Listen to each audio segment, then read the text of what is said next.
Предки героя нашей передачи переехали в Якутию из Иркутской области в 1953 году.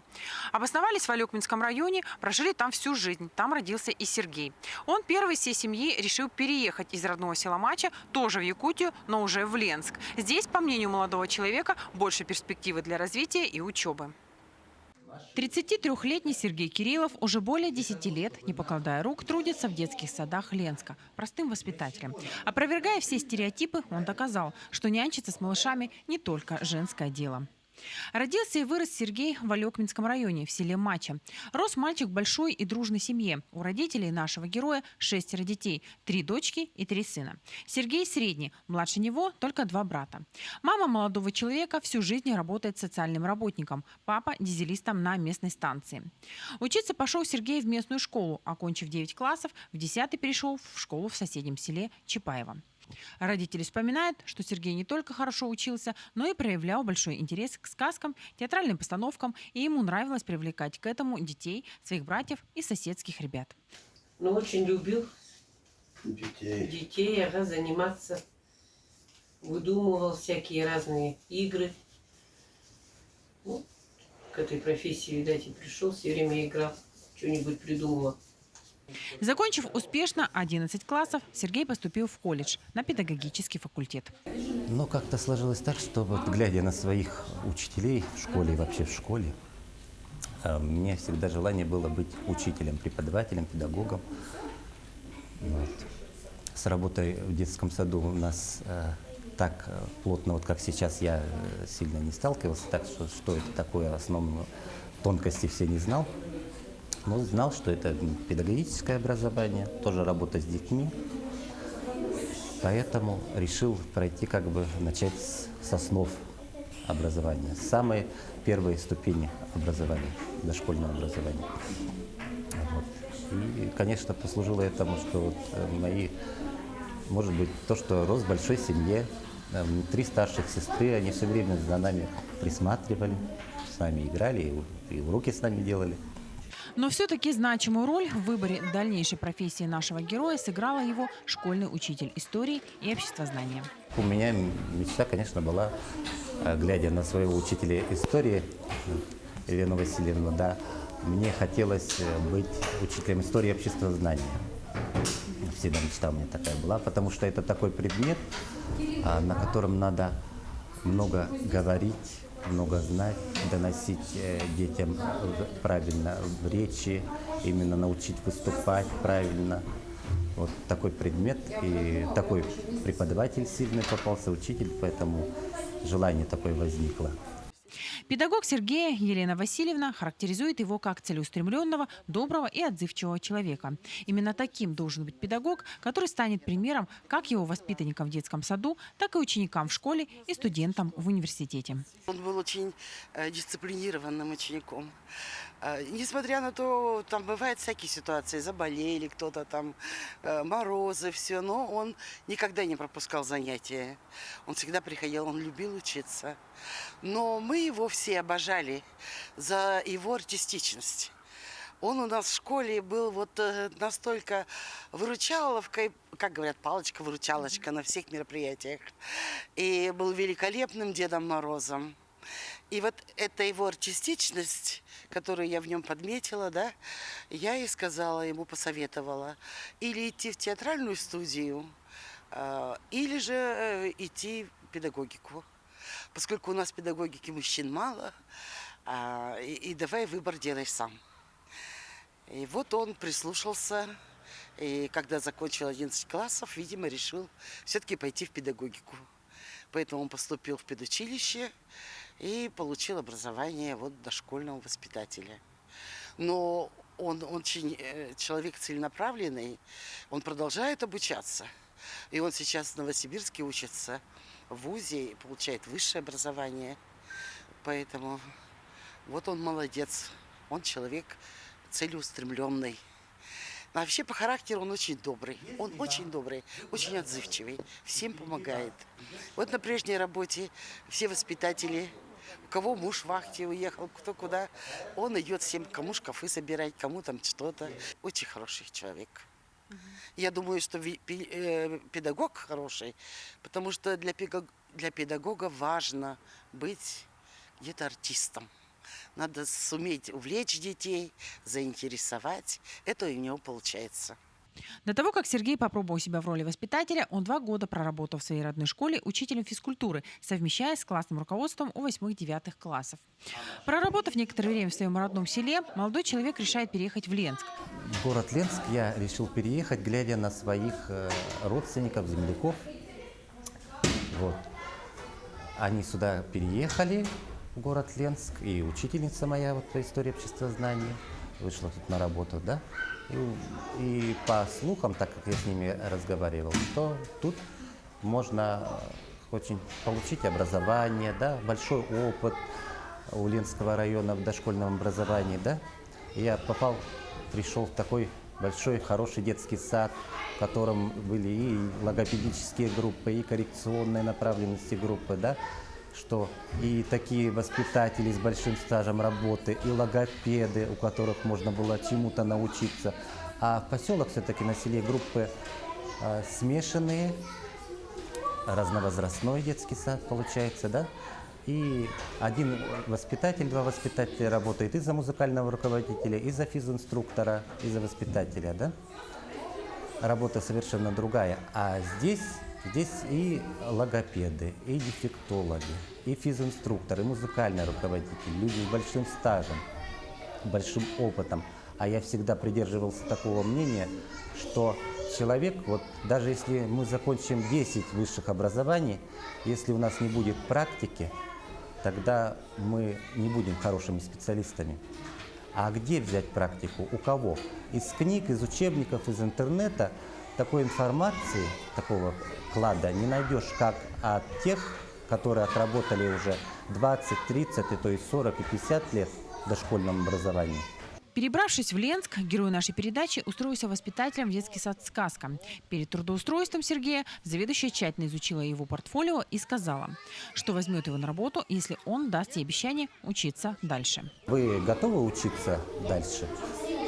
Я ей сказал, что конечно, я готов, что я за этим и приехал, чтобы получить опыт, практику и поступить. Так и вышло. Я поступил потом в Омскую гуманитарную академию, но только уже на дефектолога закончил. А сейчас учусь на 1-м курсе МГПУ, магистратуру. Так, дав обещание руководителю обучаться, Сергей 7 лет проработал под ее руководством. И признается, что счастлив, что на его пути встретились такие опытные педагоги и научили его многим тонкостям неженской профессии. И мне очень повезло, когда я приехал, 2 года закончил, будучи специалистом с малым опытом и со средним специальным образованием, что я попал именно в детский сад «Сказка», большой детский сад, в котором работали тогда еще очень хорошие логопеды вот уже в нашем районе, да? Турчининова Зинаида Александровна, Светлана Михайловна. Вот они большим опытом, воспитатели с большим опытом. И мне было интересно, я приходил к ним и все время задавал вопросы. Приходил, смотрел их занятия, как они с детьми общаются, как они преподают, саму методику, само общение с детьми. Вот это все я старался у них перенимать, даже если они ведут, чтобы им не мешать. Я где-то мог не в свою смену прийти, где-то подглянуть, где-то что-то.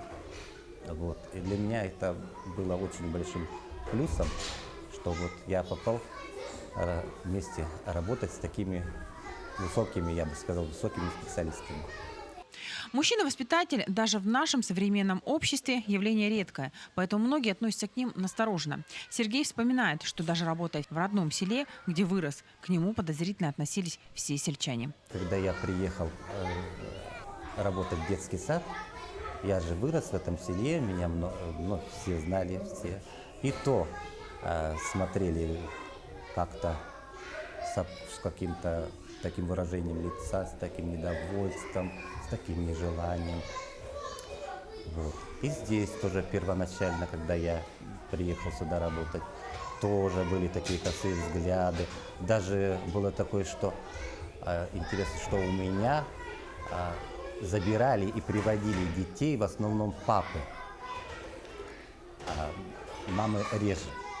Вот. Но потом как бы отношение поменялось, и хорошо сейчас относятся. Но новые все равно, которые приходят, вот я пришел в этот детский сад, уже к новым родителям, в новый коллектив. Если в детском саду сказки там меня знали уже и родители, уже по второму разу детей, да, могли привезти, то здесь родители уже как бы с новой точки зрения тоже первый год присматривались, тоже смотрели, как, что. Но потом привыкли. Не только привыкли, но и теперь испытывают симпатию к воспитателю своих детей. А как иначе, если дети с удовольствием с утра бегут в детский сад? Ведь там Сергей Валерьевич снова придумает новую игру или приготовит интересное занятие. Мне было очень необычно увидеть здесь мужчину-воспитателя, потому что в основном это женская профессия, ну и как-то здесь все время женщины. Дочка сначала стеснялась, а потом привыкла и полюбила.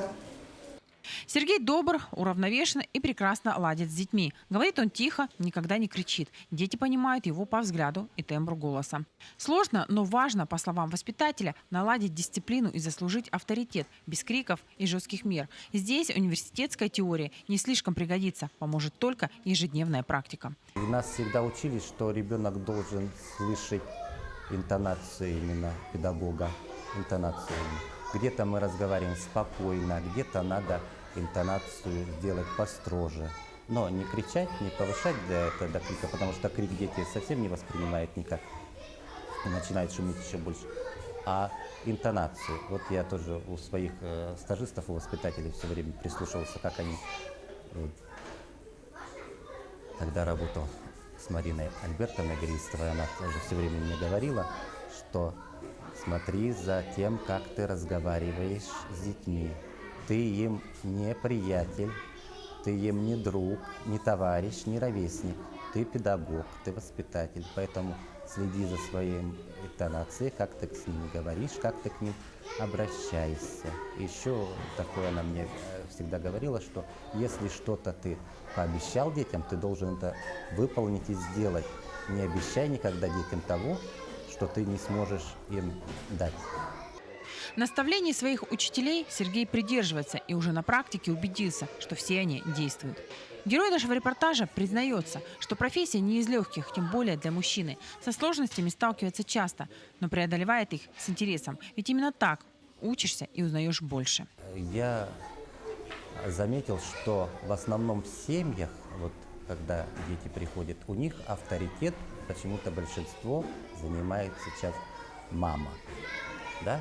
Папа больше как бы, может от того, что папа больше работает, меньше времени детям уделяет, поэтому они больше как бы им уделяют внимание, нежности, что ли. А мама, она авторитет у детей. Поэтому вот мы даже с напарницей работаем, она на них так взглянет, они уже другая реакция. А я им, когда при мне, они могут расслабиться, могут... К занятиям Сергей подходит с особой ответственностью, старается каждый раз придумать что-то новое и заинтересовать детей. Когда мы проводим занятия, мне нравится такое занятие: гласные, согласные и мягкие, твердые. В день нашей съемки педагог предложил ребятам побольше узнать о правилах дорожного движения. Провел занятия в игровой форме.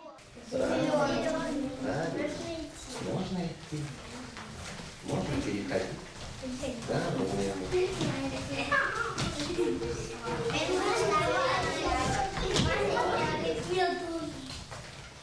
когда перешли дорогу, к краю дороги можно подходить?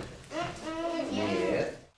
В свою работу Сергей вовлекает и родителей. Совместно с детьми они готовят проекты на различные темы, которые интересны ребенку, а потом их защищают в садике. Дети сейчас очень подвижные. Надо, чтобы все занятия, большинство занятий проходили в движении.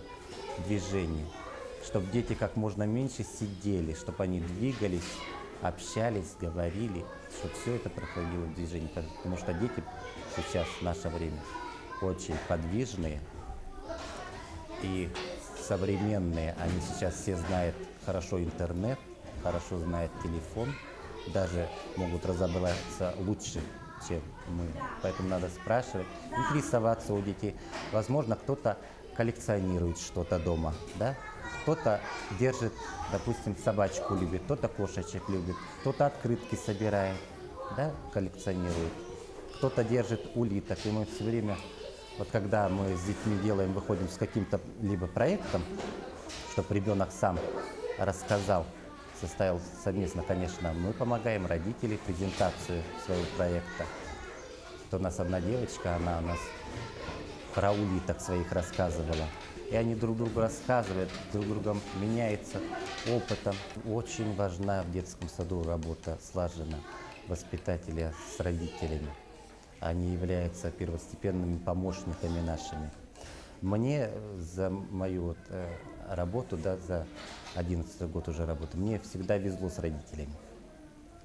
Они всегда отзывались на наши, на мои, на наши просьбы, что-то сделать, что-то выполнить, где-то помочь, всегда активно. И в этом году тоже у нас очень хорошие родители, они тоже очень активные, помогают, участвуют в разных. Если сейчас дистанционно у нас проходят, да, нельзя проводить родительские собрания, собираться вместе, то мы дистанционно проводим родительские собрания. Что-то попросить, то мы сейчас очень распространен WhatsApp.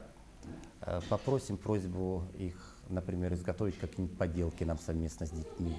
Несут, выставляем выставки, делаем. Это в их интересах, они заинтересованы, они счастливы, что мы проявляем активность к ним, что мы рады, что они с нами хорошо, слаженно работают, потому что это двусторонний процесс, слаженно должен быть. Сергей работает воспитателем уже 11 лет. Сегодня молодой человек ведет подготовительную группу в дошкольном учреждении Сардана. Готовит ребят к школе. Это будет уже его второй выпуск. Педагог признается, что когда набираешь 2-годовалых детишек с яселек и ведешь их 5 лет, сложно потом расставаться. Тогда, конечно, привыкаешь и трудно расставаться. Но дети, которые уже выпустились, да, они приходят к своим воспитателям. Ко мне тоже приходили даже в этот детский сад.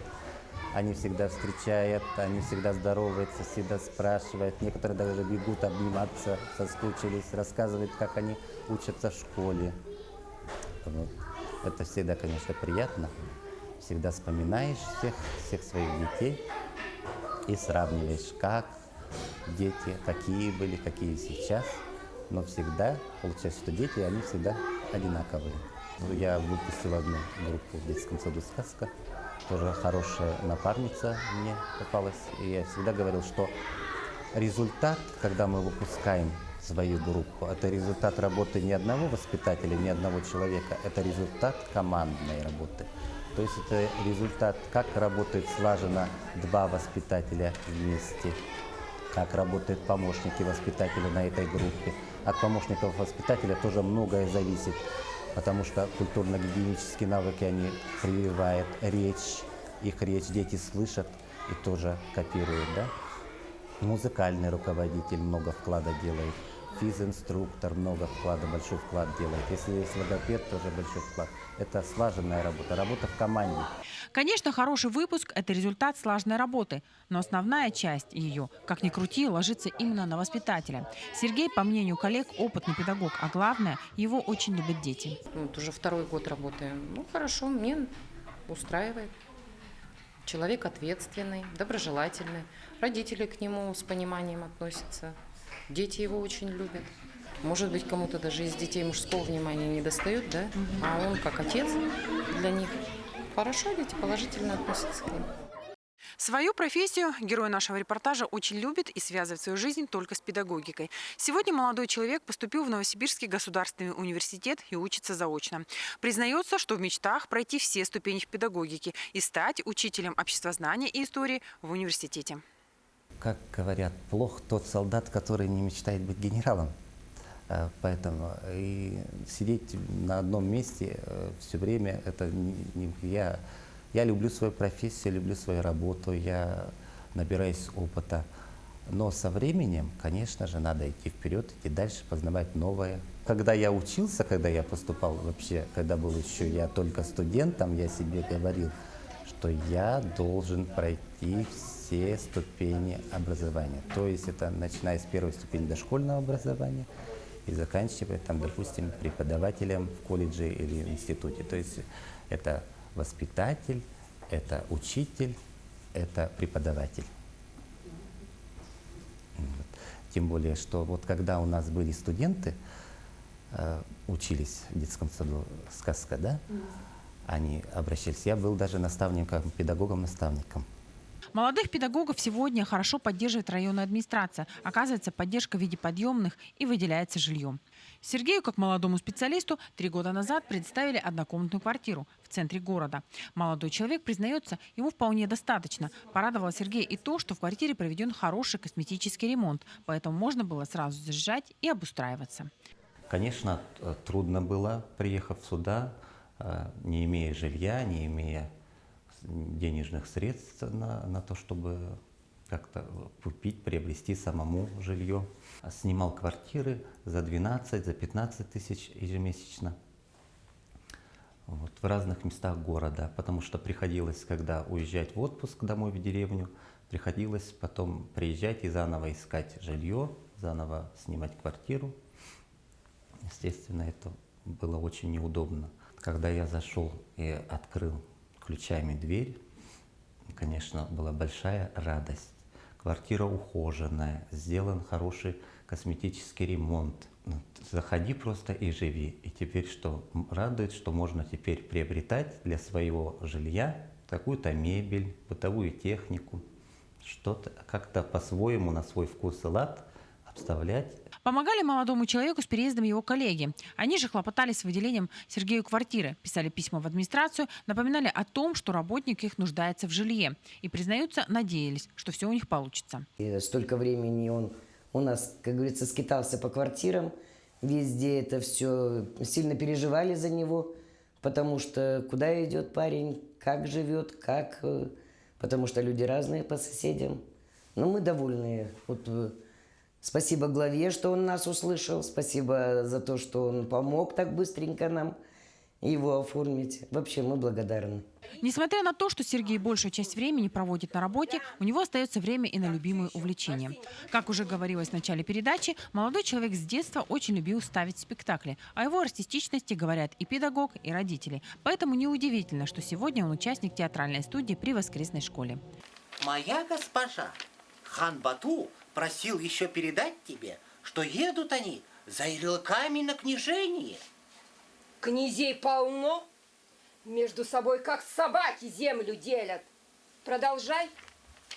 Хан Батый благоволит Александру и просит тебя быть к нему снисходительной. Прояви великодушие и мудрость солнца и луны. Планировался какой-то спектакль, такой хороший, весомый. Такой вот, например, как спектакль «Дивен Бог во святых своих», который рассказывал о жизни Сергия Радонежского. Мы его ставили в 2019 году. Я не могла на главную роль Сергия Радонежского найти человека. И, наверное, месяц-полтора эта роль была пустая, просто ее зачитывала на репетициях. А потом меня осенило, я вспомнила о Сергее Кириллове, который очень театрально одаренный человек, и я с ним знакома с юношества. Он и в школе себя, мы вместе вот с одного села, он себя в школе очень хорошо проявлял, и я его на театральные постановки часто приглашала. Я вспомнила, что он живет в Ленске, я его пригласила, и с тех пор, вот с 2019 года, он с нами. Сережа Кириллов – это человек, я бы сказала, он готовый уже театрал. Я знаю его способности. И если, допустим, мы начинаем знакомиться со сценарием, я по типажу всегда знаю, какую роль он будет исполнять. Он всегда исполняет роли воспитателей, потому что он сам по себе воспитатель. В профессиональной деятельности он воспитатель, поэтому я ему всегда даю роли послушников, старцев, святых. Он очень хорошо их выполняет, эти роли. исполняет эти роли. И он говорит всегда не скучно, интересно. И в каждой роли он проявляет себя как-то вот по-новому. Он интересный актер. Я считаю, что он самый одаренный из всех театралов наших. Свободного времени у Сергея остается не совсем много, поэтому он старается проводить его с близкими людьми. За много лет знакомства, за свой вклад в карьеру Сергея, таким человеком стала для него учитель истории из его родного села. В ее доме он постоянный гость. У нас очень крепкое мачинское землячество, очень крепкое. Мы все дружим, вместе праздники отмечаем, все. Ну и Сережа у нас затейник. Вот у меня юбилей был 70 лет, а он нарядился Веркой Сердючкой. Он так выступал, там собрался народ, помимо нашего празднования, собрался народ, который тоже что-то отмечал. Все хотели с ним там станцевать, обняться и прочее, потому что он очень артистичный, он очень веселый, заводной и может завести всех. Вот. Когда же приходит пора отпуска, Сергей, конечно, едет к своим родителям в родное село Мача. Всегда все дружно ездим на сенокос. Вот. Да, ездим вместе, ходим и по ягоды, и по грибы. Все вот это вот. Я очень люблю лес, я очень люблю землю. Сергей умный, добрый, целеустремленный. Он полон идей, желания учиться и работать на благо детей Ленского района. Он намерен достичь поставленных целей, а с его настойчивостью, трудолюбием у него это обязательно получится. И через десяток лет, мы уверены, он добьется своей цели и станет педагогом в высшем учебном заведении.